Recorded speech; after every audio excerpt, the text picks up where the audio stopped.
আপা আপনি গোপালগঞ্জে চলে আসেন, কোনো সমস্যা নাই, আমরা আছি আপনার সাথে। সবাই যাবো ইউরোপ আমেরিকা থেকে, সবাই আমরা গোপালগঞ্জে কথা শুনি ইনশাআল্লাহ স্বেচ্ছায় কারাবরণ করবো দরকার হয়। জি আপা, হ্যাঁ জি আপা বলেন প্লিজ। ওই আগুন দিয়ে পোড়ানোর পরে যেটুকু অবশিষ্ট ছিল সেটা লুট করতে গেছিল, কাজে ওটা তো চোর। জি বড় চোর, বড় চোর, চোর, সুদখোর, সুদখোর। আপা আপনি গোপালগঞ্জে চলে আসেন, কোনো সমস্যা নাই, আমরা আছি আপনার সাথে। সবাই যাবো ইউরোপ আমেরিকা থেকে, সবাই আমরা গোপালগঞ্জে কথা শুনি ইনশাআল্লাহ স্বেচ্ছায় কারাবরণ করবো দরকার হয়। জি আপা, হ্যাঁ জি আপা বলেন প্লিজ। জি আপা, আপা আবার বিচার করবে আমাদের। আপা আচ্ছা আমি ওর বিচার করবে জনতা। Yes, yes, yes, আপা। জনতা তো করবেই, আমরা নিজেরা করবো আপা, ফাঁসি চাই না, নিজের হাতে আমরা করবো। দৃষ্টান্তমূলক ফাঁসি চাই, যেটা জনগণ দেখবে ওই ফাঁসি চাই। যার যার বাড়ি ঘর পড়াইছে করছে, আপা দেশের থেকে সব গরিব মানুষ এখন গ্রামে যাচ্ছে, খাবার পাচ্ছে না, কিচ্ছু পাচ্ছে না, খুব কষ্টে আছে সাধারণ পাবলিক, খুবই খারাপ আপা। সারা বাংলাদেশ, আমরা দোয়া করি আপনি তাড়াতাড়ি আসেন। বৃহত্তর নোয়াখালীর অবস্থা অনেক খারাপ আপা। সারা বাংলাদেশের অবস্থা খারাপ। বানায় রাখছে ওরা আপা, সারা বাংলাদেশটাকে একটা বদ্ধ ভূমি বানায় রাখছে, যেখানে সেখানে হত্যা, মানে এমন কোন লোক নাই যারা এখন শান্তিতে আছে। সবাই একটা কথাই বলে যে আগেই ভালো ছিল, আগে সরকারি ভালো ছিল। আমরা ভুল করেছি আপা, এই কথা সবাই বলে। সবাই অনুতপ্ত আপা। আপনি বলেন জি আপা প্লিজ প্লিজ বলেন আপা প্লিজ। প্রত্যেকটা জায়গায় তো এইভাবে। এবং এখন আবার সে ওই আর একটা পদক্ষেপ নিচ্ছে, এদিকে প্রায় 80 জন প্লাস আরো 35 জন, সেই সাথে 300 লোক, তারা জেলা উপজেলা ইউনিয়নে সার্ভে করতে পাঠাচ্ছে। সবাইকে বলে দাও ওই সার্ভে করতে কারা যায়, কাদের নাম লিখছে, Yes, of course, আমরা করবো। Definitely you could get it. Yeah.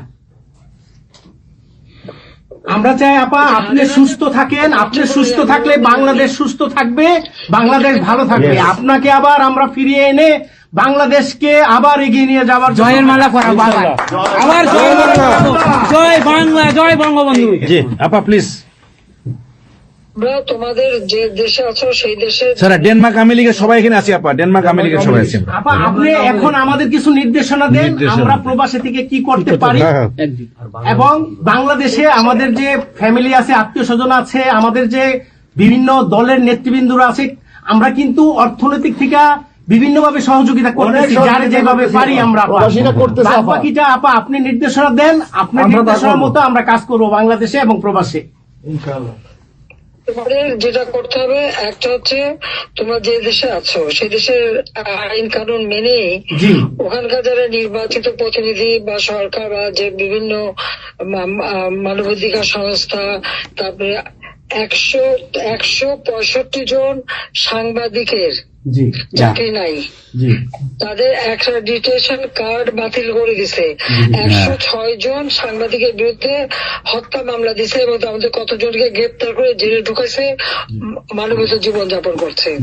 সাংস্কৃতিক কাজ করতে পারে না, ব্যান্ড শোরা ব্যান্ড কোন অনুষ্ঠান করতে পারে না, পাকিস্তান থেকে ব্যান্ড শো এনে করায়, অথচ আমার দেশে ব্যান্ড শো যারা তারা এখন কাজ পায় না। এরা আবার এদের সাথেই ছিল, তারাও লাল রং লাগাইছিল, এখন আর তাদের পাত্তা নাই, কাজ পায় না। স্বীকৃতি কর্মকাণ্ড বন্ধ, সমস্ত সামাজিক নিরাপত্তার যত গরিব মানুষ আমরা বয়স্ক ভাতা, বিধবা ভাতা, মুক্তিযোদ্ধা ভাতা যা যা দিয়েছিলাম সেগুলি সব বন্ধ করে দিয়ে সেটা মেরে খেয়ে গেছে। এমনকি মানে সারা দেশটাকে একটা লুটের রাজত্ব, খুনের রাজত্ব সৃষ্টি করছে। এই বিষয়টাই যে মানবাধিকার লঙ্ঘন, সাংবাদিকদের উপরে নির্যাতন, সাংবাদিকদের অত্যাচার করা, মহিলা সাংবাদিকদের যেভাবে অপমান করছে, এই বিষয়গুলি জনমত তোমাদের তৈরি করতে পারে আন্তর্জাতিক পর্যায়ে। ইউনুসের যে বিভৎস চেহারাটা, ওইটাই আজকে মানুষের কাছে স্পষ্ট হয়ে গেছে। একটা রাষ্ট্র চালাতে সে টোটালি ব্যর্থ। এই জিনিসগুলি কি আপা? আপা আমি একটা বলি, ইনু সাহেব রাখছে 4টা টোকাই রাখছে, সাথে 4টা টোকাই রাখছে। আর আপনি চিন্তা করেন না বাংলাদেশে গৃহযুদ্ধ হবে, তখন আপনাকে দেখবে। তোমাদের করতে হবে ইউরোপীয় ইউনিয়নে যেখানে তোমার ওখানকার পার্লামেন্টে যেখানে আসো সব জায়গায় এই জনমত তৈরি করতে হবে। Yes, আমরা কি করবো? Yes, yes, yes, yes. আমরা পারবো। জি সন্ত্রাসের রাষ্ট্রে পরিণত